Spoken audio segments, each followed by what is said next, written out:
Hi, I'm Vince, and I'm an alcoholic. And I'm really happy to be here tonight. It's good to be sober, and it's good to be a part of Alcoholics Anonymous. I am not as credentialed as our first speaker. You can bet on that, let me tell you.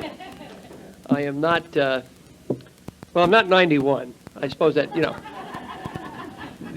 And I'm not sober 50 years, and you know, it's always so profoundly impressive to me on the occasions that I've been around some of the people who were around when Alcoholics Anonymous began. And over the years of my sobriety, I've met a few of them, and it's almost as though you are right in contact with history, isn't it? I mean, you're right in touch with how we really began, and I think it's it's really an exciting experience whenever that opportunity arises. And I'm delighted I got to meet Bill, and I'm glad he was here, and I'm glad I'm here. And I've had a good day. This signifies my day. We got our Christmas tree today, which is an event at our house. Usually my wife and I manage to get into about 3 fights putting up the Christmas tree. First, there's the adventure of going to get it and picking it out, and then we got to go home and get up. Today we looked at the first tree we bought. We brought it home, put it right in the stand, and the damn thing went right up. And the lights were on it almost magically, and it was all over. I don't know what that means, but probably bodes ill in some way. I don't know what will happen. But anyway, I'm glad that we had an opportunity to do that today, and I'm glad it all went up, and I feel good. Well, there are some new people here tonight. Some of you who did not raise your hands. And first of all, I want to welcome you to Alcoholics Anonymous. And I want to tell you that that's where you are tonight. You're in AA, if you didn't know that. And that, if you're anything at all like I was when I was new, is a ridiculous proposition. I mean, good God, Alcoholics Anonymous. I mean, I could not think of a more hideous place to end up as AA. And yet, if you're new, here you are. And I can also tell you that if you're here tonight, this is it. This is the end of the line. This is the last stop. There's the bottom of the barrel. There is nowhere else you can go from here. This is it. And I hope that if you're anything at all like I was when I was new, you're desperate enough to stay here. And you'll find this, if you're like me, you will find this place fraught with paradox. Nothing will make any sense. It is totally illogical. For example, you have joined a group of people who admittedly cannot manage their own lives, but will be delighted to take yours on. Hopefully you are desperate enough to allow them to do it, because that seems to be the prescription for how you recover in Alcoholics Anonymous, is to be desperate enough to understand that your very best judgment about your life is terrible. And almost anybody else's judgment about what you ought to do is infinitely better than yours. And if you're that desperate tonight, I think that your chances here are good. That's certainly the way that I was in my first AA meeting, although I did not know it. And my first AA meeting was a long time ago. It was in November of 1965. And it was not far away from here, as a matter of fact. It was in a church in Long Beach, in the Los Altos section of Long Beach. It was a Presbyterian church, and it was on a Friday night, and it was a big speaker meeting. It was really, there wasn't an AA meeting on every corner in those days, and so this was the big event in Long Beach on Friday night. And everybody in the AA community in the harbor area went to this meeting on Friday night, and they got dressed up. They put on coats and ties, and the ladies wore dresses, and it was really a big deal. And it was kind of an exciting place to be. It was a big speaker meeting, much like this. The overwhelming characteristic of that meeting, though, was that nobody in that room looked like an alcoholic. Everybody looked good. They were well dressed, and they looked good, and they sounded good, and they smelled good, and nobody looked like an alcoholic. As opposed to this room tonight, actually. You can't think about it. Several of you look like you belong here. But nobody in that room on that night. And if you were to wander into that room on any given Friday night and you were to look around and someone were to say to you, pick out the alcoholics, you're in a room filled with them, you wouldn't pick anybody out. You'd have picked me out on that night that I was there. I had on a filthy pair of jeans and a ripped T-shirt. I had not shaved or bathed in over a week, and I just spent the previous 5 days in the Long Beach City Jail due to a series of unfortunate circumstances that were clearly not my fault. The police department in Long Beach is fascist. I don't know if you know that. And they had abused my civil rights on a regular basis in those days, and I would end up in that jail often, or so it seemed. And I ended up in the basement of that Presbyterian church on that Friday night, cold, rainy November Friday night. And I never want to forget why I was there. I was not there in search of sobriety. I was not interested in peace of mind or serenity or quiet heart or any of these other things that we feel compelled to tell you you must want. I was 23 years old. I had no job, no car, no money, and no place to live. And every time I get in that kind of shape, I go to AA. That was my motivation. It was no more noble than that. So if you are new here tonight and your motivation is not noble, I have excellent news for you. We do not evaluate you as to your motivation here. If we did, this would be a smaller meeting. So it is only matters that you're here. Now, I should also tell you that I sat in the back of the room that night. I'm Irish and Catholic, and I'm from New Jersey. And I have difficulty with people from Texas. We have some kind of a chemistry problem or something, I suppose. And I sat next to this guy who was about 6'5", and he had on cowboy boots and a 10-gallon hat in his lap, and his name was Tex. And Tex wanted to hep me. And he told me, he said, "Boy, I'm going to hep you." And I remember thinking, why don't you go hep somebody else? You know, leave me the hell alone. He's going to hep me. And the first thing he did is he repeated to me in rapid succession all of the AA cliches, one after another. And they are dreary, aren't they, if you're new? I mean, God almighty. I would think, easy does what? You know, what the hell are you talking about? And finally he put his arm around my shoulder and he said, keep it simple. And I thought, I'll bet you do, Tex. You know. I clearly have no argument with that, I will tell you. And he put some pamphlets in my lap. And on top of the pamphlets was a card with the 20 questions on it, which were devised by the medical school at Johns Hopkins, who have determined that they can tell how alcoholic you are by the way you answer these questions. I don't know if that's true or not. I suppose it is. I can tell you it's irrelevant. It is useless information because it doesn't matter what you think if you're here. You're here. And we don't get mistakes here.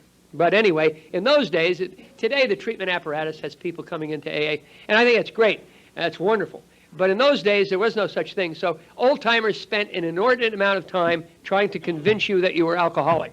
So they gave you this test. One of the first things that happened to you was you got this card. And the criteria is, I think, if you answer one question yes, you may have a drinking problem.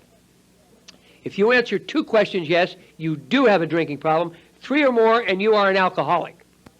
So I took this test for Tex, and I answered about 16 or 17 of these questions yes. I remember I answered no to the question, do you seek lower companions? I could not find any. You know, where the hell do you go after the Long Beach City Jail? You know, it's superfluous. I mean, this was meaningless. But I did this, and if you're new and some old-timer gives you the test, take the test. I'll tell you why. It will please the old-timer. They will then treat you better. So that's a good reason to take the test. And the meeting began, and it began much the same way we began here this evening. They read essentially what is our program. And if you are new, and you have heard the refrain, if you want what we have, that's what we have. And if you are to recover here, it is required that you take those 12 steps. It's not merely suggested. It's required. There's no requirement for membership here except a desire to stop drinking. There is, however, a great requirement for recovery. And that is you must take these 12 steps. If you take them, you get better. If you don't take them, you get worse. And you get worse regardless of whatever else you do. You can sit here for eons dry in the middle of Alcoholics Anonymous, and if you do not take these steps, your alcoholism gets worse. Now, I know this from personal experience. It's not merely an opinion. This happened to me. Now, I should also tell you, when I heard those 12 steps read, I heard nothing new. I'm the end product of 8 years of Dominican nuns and 4 years of Jesuit priests. And I will tell you that none of this is new. All of these ideas are well familiar to me. They were the basis of the religious tradition in which I was raised and educated. And if there's one thing I know about this, we call a lot of these things by different names. They're precisely the same principles. Searching and fearless moral inventory. Not a new idea. We used to call it examination of conscience. It's precisely the same exercise. Admitting to God and to another human being the exact nature of your wrongs. I knew all about that. I did it every Saturday afternoon from the time I was 7 years old to 15 or 16. So if there's one thing I know about all of this, is it has absolutely nothing to do with the way that I drink. Because if it did, surely I would not have to go to a Presbyterian church on a Friday night to make this discovery. And I knew, listening to it made it clear, I knew where I could see clearly where it could help you. Especially if you were Protestant or uneducated. But my case is different. I am not like you. And I sat in the back of that room, and somewhere in my subconscious, I dismissed these 12 steps. I said my case is different. I didn't reason all of this out, but somewhere that's evidently what happened. And the meeting continued, and it was a good meeting, and several people participated, and they were nice people who apparently drank too much, and then came to the Presbyterian church on Friday night and quit drinking and went back to being nice people. That was not the case with me. I said to Tex, where do you send the more difficult cases? Because I don't know what's wrong with them, but there's sure a lot more. And he said, shut up, or something equally as appropriate. And if I had any doubts as to whether I belonged there or not, they were cured at the end of the meeting because they had birthday parties. Good God. I mean, for a room full of middle-aged people would sing happy birthday to some jerk who didn't take a drink for a year, and they had a cake with a can. I mean, God, it's like something should take place at a mental institution. I mean, in the day room, right after dance therapy or some, I mean, birthday parties for the alcoholics. I mean, good God. And they had a number of these imbecilic parties, and one in particular was for this woman who was about 110 and sober forever, as long as Bill. So they had a fire on top of this cake. And she came down the aisle and started to blow the candles out of this cake. And she got up there and she said her name was Phoebe and that she was an alcoholic. And then she said something about, did I want what she had? Not tonight, Phoebe. I got to tell you, I don't think so. And that was my first AA meeting. And I think you could safely say that I did not have a spiritual awakening. But I will tell you what I did. I spent the next 3.5 years sober in the middle of Alcoholics Anonymous. And during that period of time, I did everything there was to do in AA. I participated in Alcoholics Anonymous on virtually every level. I was active in meetings. I set up meetings. I scrubbed cups, ashtrays, spoke at, did everything there was to do in AA except one thing. I did not take these steps. And as a result, my alcoholism got worse. And I watched it get worse a day at a time. And there are people here tonight that are probably precisely in that state of mind and body. You've been here some appreciable length of time, and if you're like me, you think, when does this happen? Because you're surrounded by people who are getting better. And you watch them get better, and you think, when does that happen to me? I used to think you had secret meetings. Have you ever felt that way, where they all got together without you, and because it could not possibly be this. And that's the way that intellectually that's absurd, but psychologically that's how I felt. And so, that's how I functioned in AA. And I got worse a day at a time. On the outside, my life got wonderful. What great things happened to me. I should tell you, I have a great education. I come from a wonderful family, a huge Irish Catholic family in New Jersey with no other alcoholics in it. How about that? For heresy in AA. Huh? They're all normal and loving and warm and God, they're disgusting is what they are. There's nothing wrong with any of them. I am the 5th child in a family of 5 kids. I have 4 older sisters. And my youngest sister is 11 years older than I am. And my mother was 45 and my father was 50 when I was born in 1940, and that was a big deal, let me tell you. And along came this boy in this big Irish Catholic family, and I got to tell you, it was like the prince had arrived. I mean, during the war, my sisters dressed me in soldier suits and sailor suits, and I have pictures saluting that make you throw up.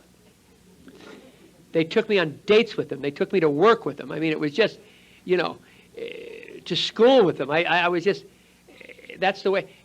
My father adored me. My father never said he was so delighted. Here came a boy after all these girls at his age, and boy, oh boy, it was a big deal. I mean, I don't think he said a cross word to me until the day he died. He loved me so much. My earliest recollections of Christmas are Christmas morning. I like to talk about this in Christmas. My earliest recollections of Christmas were in the middle of the night on Christmas Eve. My father in my bedroom, kneeling beside the bed, and he would wake me up and he would say things like, "I just saw the sleigh leave. Let's go downstairs." And the entire family would get up and celebrate Christmas at 4 a.m. because my father couldn't wait. It's that simple. And that's the way that I was raised. I was raised with love and nurturing, and I like to talk about that in AA. I'll tell you why. Because I have been present in meetings of Alcoholics Anonymous, and I have heard people describe the most horrendous, horrific, unspeakable childhood and the way that they've had to grow up that I've literally wept. I can't believe people have survived some of the things I've heard in AA. And my experience is not that at all. I came from an affluent, loving, kind family. And what that tells me is that none of that has anything to do with why anybody is in this room. It doesn't matter where you've come from. That does not make you an alcoholic. It turns out that we represent 1 out of 10 people who drink alcohol who have a totally different experience. Alcohol does something for and to us that it does not do for and to those 9 other people. And nobody to this day knows why. With all of science and all of the studies, nobody can answer that question. And it doesn't have anything to do with where you come from. It doesn't have anything to do with who you are. It just happens to do that we drew the short straw. We're the 1 out of 10 who can't drink alcohol. And I never knew that. I never knew that my experience when I drank alcohol was so totally different than most 9 out of other 10 people. I never realized that. I always assumed, for some reason, that everybody had the same experience with alcohol that I did. I thought that alcohol changed the world for everybody. And it turns out that's not true. But that's the way that I operated most of my life. But at any rate, that's the kind of family I come from. Now, I will tell you, my parents died within 1 week of each other when I was 12 years old. My father died on January the 3rd, 1953, of a massive heart attack, and my mother died on January the 9th, 1953. She had been ill for a while, and when he died, she just kind of quit, and we had these 2 big, huge Irish funerals in 2 weeks. And it was a traumatic thing. There's no question about that. I mean, it was hard I was 12. That's a tough thing for a 12-year-old. Anyone would understand that. But I was surrounded by people who loved me and cared for me, and all of my sisters now had all finished their educations, and they are all married, and they are beginning families, and all of them wanted me to go with them. I mean, it wasn't a one of them that didn't want me to go live with them. I ended up going to live with my uncle. Now, I had my mother's brother, who was 65 and a bachelor. He decided I should go live with him. Now, he was an interesting man. He was a lifelong, quintessential Irish bachelor.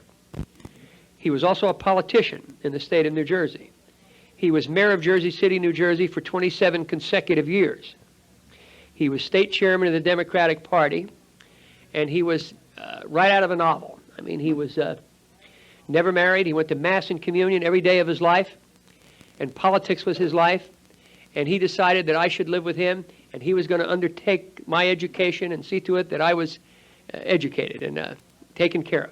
So I went to live with my Uncle John. Now, we had a communications problem. He was 65 and I was 12. So you can see how this worked. And we had, he was an old world man. Men like him, it's hard to find him. I mean, my uncle wore a pinstripe blue suit and a white shirt and a tie. I don't think I ever saw him in anything else. He wore that on Saturday morning. You know what I mean? That's who he was. I mean, every night we would have dinner at opposite ends of a long dining room table, dressed in coats and ties, and we would talk politics. By the time I was 13 or 14, I knew more about democratic politics in this country than most politicians, because it was the mother's milk of our program. That's what we did, our family. That's what we did. That's what we did. And so, but he loved me, and I always knew that he loved me, and I always knew that he wanted the best for me. There was never any doubt about that. Now, I began to get into trouble in school. I am a very good student. I get A's all the time in everything. But I am also what is known as a behavior problem. I get in trouble.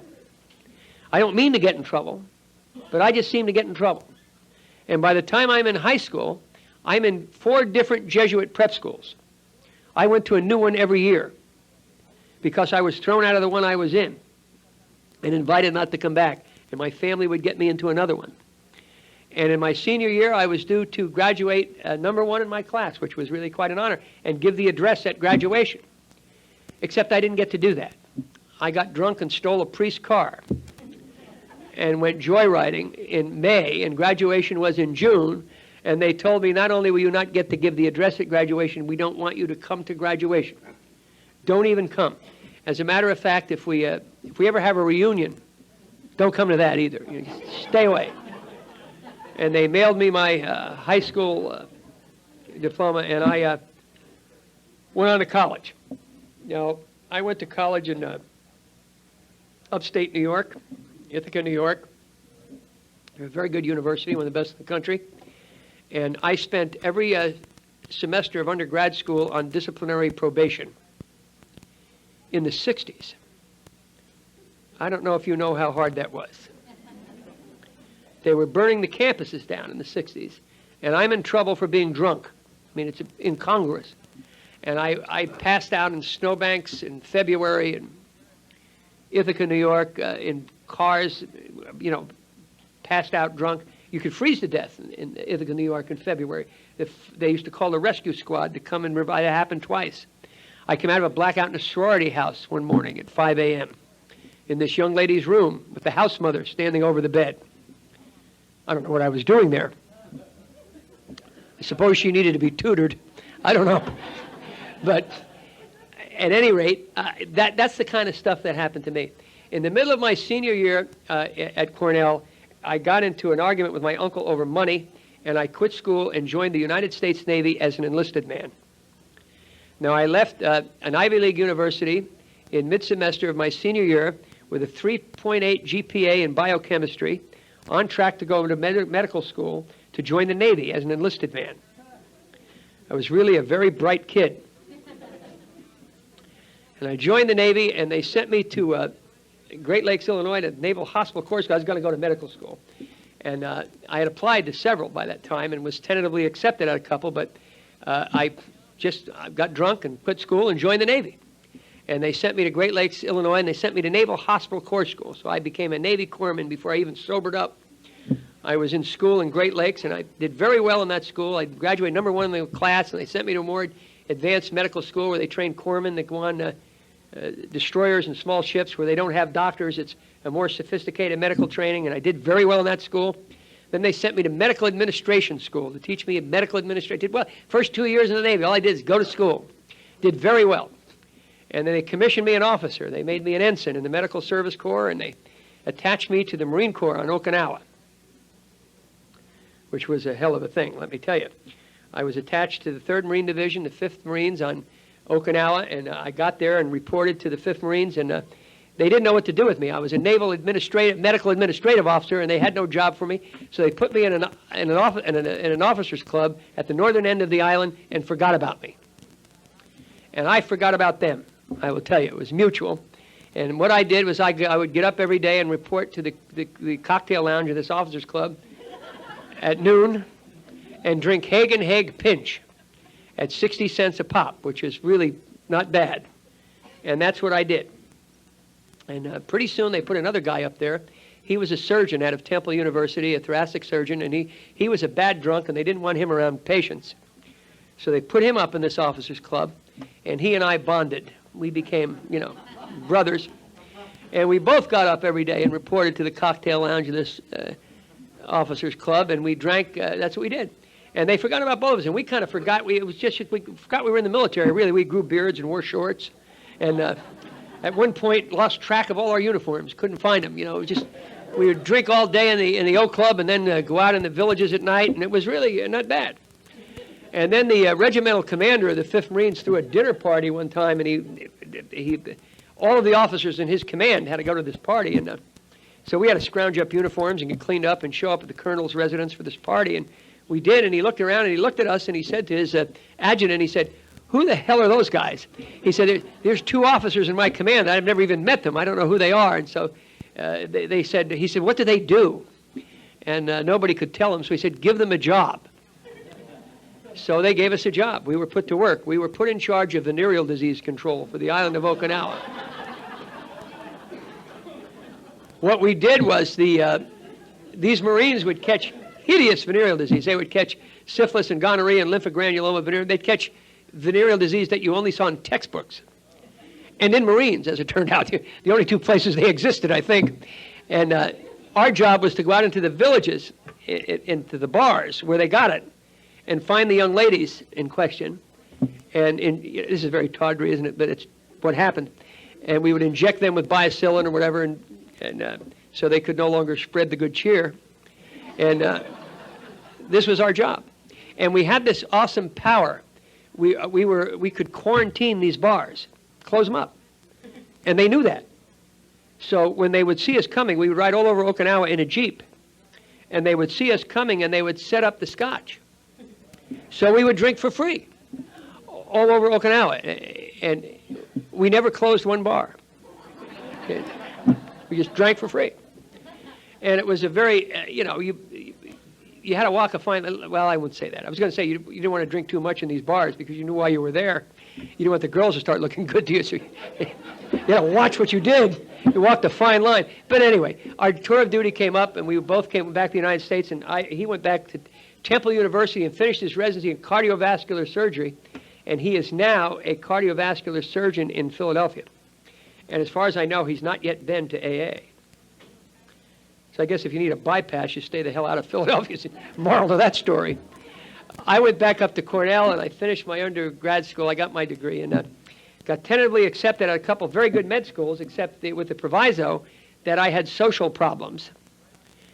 And I should go out into the world and work or so for a year and then come reapply. So what I did was I got married. You remember when you did that, right? When it was the, really a crazy thing. I married a girl that I knew in the Navy, who was a Navy nurse, and we got married. She's a beautiful girl and a wonderful girl, except to say that we were incompatible is to understate it. We never should have had a second date. I don't know if you remember those kind of relationships, but we got married. And she immediately became pregnant, and we moved to Southern California, and I applied to go to school at SC Med School, and we moved in with her parents in Orange County, and I was accepted at SC, and I needed to get a stopgap job for the summer, and I got a job as a bartender. Now, that did not go well. I would be coming home at 5 o'clock in the morning, drunk and, undressed, and just, how that goes. And to my new in-laws and my new wife, pregnant, it was just awful. And after about 3 weeks, they threw me out. And I ended up on Bolsa Avenue in Santa Ana with a lot of Samsonite luggage and no money. And I got a job for the remainder of the summer as an ambulance driver in Orange County. And I am a blackout drinker. So some of these ambulance calls were really colorful, I will tell you. I have been on ambulance calls with the lights and the sirens going, and I have to turn to the attendant next to me and say, "Where are we going?" Yeah. Which would unnerve him, I will tell you. I came out of a blackout one night going around in a cul-de-sac in Newport Beach. You know how you lock onto something and you can't, just kind of going around this cul-de-sac with red light going on top, round in circles, going into people's bedroom windows, and they're all coming out in their pajamas, watching this ambulance go around in this circle. And then finally they had a police car come in the cul-de-sac to lead me out. You know. And I got, and he let me out, and I lost my job right after that. And also lost my driver's license forever in the state of California. It was revoked permanently. And I did not get into SC, and I didn't get into med school. And that's the package I brought with me to Long Beach in that first AA meeting. And that's who I was. And when I got sober, a wonderful thing happened. A new profession opened up in civilian medicine. It was called the Physician's Assistant Program. And they took people such as myself who had this, what happened in the late 60s where these guys coming out of med school were all going into residencies and specializing.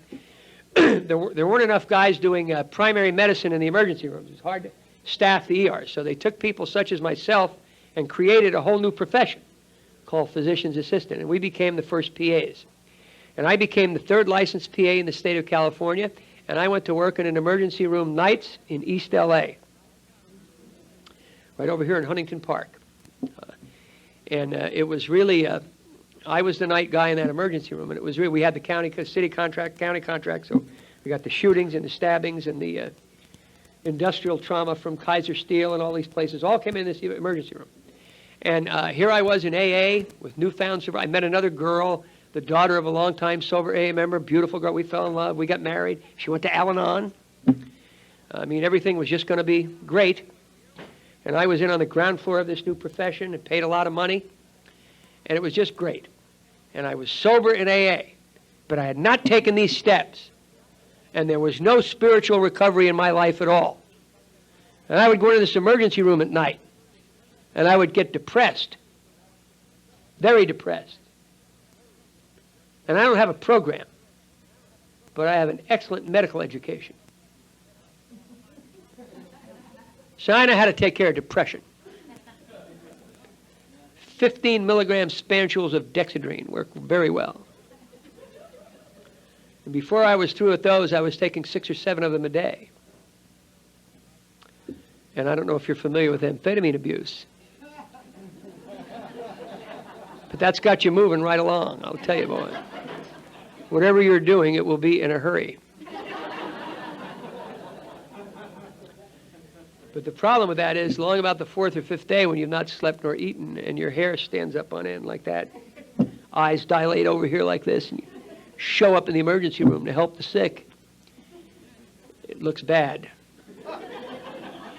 And so, thank God for medical science. There's an anecdote for that, the drug called Demerol, which everybody knows about. And you all know about Demerol for sure. And Demerol is a narcotic, and this is AA, but I'm going to talk about this because you need to talk about this today. Narcotic addiction and alcoholism are different. They're not the same. And don't let anyone tell you they are, because they're not. Alcoholism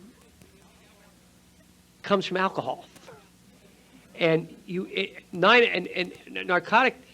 narcotics all come from opium. They all come from the same place. All of them. Morphine, dilaudid, Demerol is a synthetic. It's not a real narcotic. Don't worry, you'd never know the difference. Trust me. But they all come from the same place. They all come from opium. All of them. Heroin, dilaudid, morphine, all the same drug. It's buffered a little bit differently. It's all the same thing. They are addictive. Physiologically and psychologically addictive for everyone. You inject heroin intravenously, you will be addicted. Period. Case closed. You don't have to worry whether you have an addictive personality or anything. You'll be addicted. That is not true with alcohol. 9 out of 10 people who drink alcohol do it with impunity. They are social drinkers. I don't understand them. They say things that are preposterous, like, no more for me. I'm driving. Or, I'd love to have another, but my wife's waiting dinner. I must go home. Well, let me tell you what, Jack. I'm going to Las Vegas, right? you go home. And that's what you would do. That's who you are. But 9 out of 10 people who drink alcohol, that's the way they drink. They say things like, I'm feeling it, I have to stop. And they stop. Or they occasionally get into trouble. Sometimes social drinkers wreck cars. They get a drunk driving ticket. And they say things like, Jesus, I'm never going to do that again. And they don't. They don't.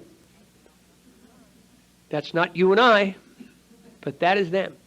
On the other hand, I have never met a social heroin user. They don't exist. So the dynamic is different. It is my belief, and it's just a personal belief, I think alcoholics drink to fit in. I think people inject narcotics to drop out. So I think you're going 2 different places. Now, many of us here are confused and we don't know where we're going, clearly. Certainly is the case with me. So if you've used drugs, that doesn't mean you can't be an alcoholic. It certainly is the case with me. But in order to function in Alcoholics Anonymous, you must be an alcoholic. Because those are our traditions, and that is our singleness of purpose, and that, to protect our fellowship, is what we must insist on. Whatever else you did is fine. It's extra added benefit, really, I suppose. But I began to use Demerol in the emergency room. There's another problem with Demerol. People care about where it is. That's a big problem with Demerol. So they come in the morning and they open the narcotic drawer and all the dope is gone. And they say things like, Vince, where is the Demerol? And I'd say, I don't know. And that would be bad. And the people who are really concerned about Demerol are the Medical Quality Assurance Board of the state of California. I'll tell you how concerned they are about Demerol. They came in that emergency room one night and arrested me. Looked at the narcotic logs and put me under arrest. Took me to the LA County Jail right in the middle of the night. That was the program for impaired physicians back then. Let me tell you, we were not enlightened. The only thing they wanted you the hell out is what they wanted. They didn't care much whether you got better or not. They just didn't want you around. And so I lost my medical license, and I spent the summer of 1972 living in an apartment by the airport in Englewood, drinking 1/2 gallon of vodka a day. And that's how it ended for me. And I don't have to tell you what that kind of drinking is like. Everybody that drinks a 1/2 gallon of vodka a day is an alcoholic. I say that without equivocation. Social drinkers don't drink a 1/2 gallon of vodka a day. They don't. And that was the kind of drinking that all of you know about. It was, over that summer I lost 35 pounds. I vomited bile. I was in and out of blackouts. It's the kind of drinking, if it's 9:25, is that AM or PM? You don't know. My wife left. They took the car. They took the furniture. I was reduced to very little money, and I would buy supermarket vodka, Alpha Beta brand vodka, premium, good stuff. Buy the 1/2 gallon, the kind they have in the wire basket by the checkout stand. $7 a 1/2 gallon, right? Take it home and drink it hot in August. It's genteel living. Cocktails, sitting in the middle of the living room floor with all the furniture gone, drinking hot vodka. And that's how I came out of a blackout in Newport Beach. And I don't even remember how I got there, except it was early September, and I had on a 3-piece wool suit and a white shirt and a tie, and the temperature was 110. And I'm sitting on a bench on the by the Balboa Peninsula, going through the Orange County newspaper looking for a job, and I found a job as an apprentice embalmer for a mortician in Costa Mesa, which was, my medical license was gone. I had to go to work for this undertaker. Job paid $85 a week in an apartment over the room where they kept a bachelor apartment over this room where they kept the caskets. Hideous. If you need a job, do not do that. I will tell you. If you're new, every morning you get to walk through the casket room with a hangover. Set you free. And I didn't like him, and he didn't like me, and I got drunk and stole his hearse. And on September the 20th, 1972, I came out of what I hope is my last blackout, driving the wrong way on Pacific Coast Highway in a stolen hearse with a young lady next to me who I do not recall meeting, who was screaming at the top of her lungs. And she had that look that all women get in my life, that really... Eventually, if you're a woman and you're with me, I'm going to look at you some night, and I'm going to know the date's over. Because the black mascara is going to be running down your face with the you know that look. All my women in my life ended up like that, and they ended up hysterical. They all end up screaming off into the night, And she was hysterical. I remember telling her, and I'm predisposed to pick those kind of women. I have a psychological flaw, I think, that I really am attracted to unstable women. And I told her that night. I said, you're really unstable. You need to get some counseling. And that was September the 20th, 1972. I have not had a drink of alcohol, nor have I used any mood-altering chemical from that date to this. And this has been a long drunkalog, hasn't it? But I don't know how I got into all of this tonight, but I just did. But I will tell you, that's over 28 years. I've been sober and free from any kind of mood-altering chemical from that date to this. But what's remarkable about it, it's not so much the time, is that if you would materialize in back of that hearse on Coast Highway, parked on the shoulder of the road across the street from the Arches in Newport Beach, and you would have foretold my future, what you would have told me would have been absolutely remarkable.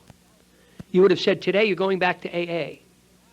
And for the next 28 years, you're not going to drink, you're not going to use any drugs, because the condition for a recovery that you need inside of you will exist for the first time. And I'll tell you what that is if you're new. It's something called desperation. You need to be desperate here. You need to be desperate enough to take direction from people you do not like and actions you do not believe in. And if you are that desperate, your chances here improve geometrically. For the first time in my life, that was my experience. And I spent the first 2 years of my sobriety in Orange County, and they were, it was really, I had lost my medical license, and I had a tough time. My family, was alienated from my family. My wife wouldn't talk to me. I was just I got and lost jobs that were hideous. I lost a job as a gas station attendant for being incompetent, for God's sake. I lost a job as a $1.87 an hour drill press operator in some hideous machine shop where you sat on a stool and pulled a handle and put a hole in a copper plate. I mean, because you couldn't do that wrong. And I put a hole in the wrong place in these 1,000 of these goddamn copper plates one night, and the foreman of this place, who was from Dallas, somewhere, told me, he said, son, I got to let you go. He said, I can see you're really trying. You're a trier. He said, but you're not bright enough to do this kind of work. And I remember thinking to him, you jerk, you redneck jerk. Do you know where I went to school? I'm a graduate of Cornell University. Never should have told him that, I'll tell you. He said, I'll tell you what, boy, you ought to go back, take the course in drill press operating, And he was right. And I remember going back, I was by then living in an $11 a week room, a hideous, disgusting room. I remember going back to that room and catching up with some mail had caught up with me. And I remember a letter from a physician in upstate New York inviting me to join a committee for my college class reunion. I remember reading that letter and thinking, how the hell what's the incongruity of my life? How do you get from there to here? How do I answer this letter? I can't make it this year, Dr. Medoff. I just lost my job as a drill press operator. I mean, Jesus. But I'll tell you what, I was desperate enough, and it's time to sit down, but God, I'm so sorry I didn't give you more recovery, but I'm going to tell you this. I've taken these 12 steps, 1 through 12. And I didn't do them easily or gracefully. And I will tell you, if you're new here, there is no graceful way to recover here. Recovery here is not graceful. It is unattractive, it is sometimes difficult, and it is sometimes unappealing. But I will tell you, I have walked through all of that. I have taken these steps, 1 through 12. I have written that inventory, a fearless moral inventory, and that word moral is not there by mistake, if you're new. It's not a psychological inventory designed to get you in touch with your feelings. It is a moral inventory designed to get you to tell us your filthy, terrible secrets. The ones you're going to carry to your grave, that you're never going to share with anybody. You need to tell us about all those nickel and dime cheap compromises you've made all your life that you're too embarrassed to ever talk about. That's what goes in that inventory. And if you do, you become free. You walk in freedom. And you do not put yourself first on the amends list. They are first on the amends list. It is your worst nightmare. It's exactly what it says it is. You have to pay the money back. You owe it. That's what I discovered in my life. I've discovered that an amend is not an apology. An apology is simply an announcement that the amend is coming. It is simply no more than that. But I am sober, and I'm married to the same woman, incidentally, for 20 years. Isn't that amazing? If you have my track record. But I love her more with every breath I take. Our marriage is better today than the day we got married. And I've learned how to do that in Alcoholics Anonymous. I learned how to be a man here. And if you're new and young and male, I have wonderful information for you, if you hear it. Women are not the enemy. They're not your adversary. They are your equal partner. And you walk through this life together. And I wish I discovered that at 20. But it took me a long time. But I know it now, and I know it in this relationship with this wife. And she's sober 25 years. And we haven't, we live an AA life. And it's really a remarkable life. It's true she's only a newcomer, which I tell her every time I have the opportunity.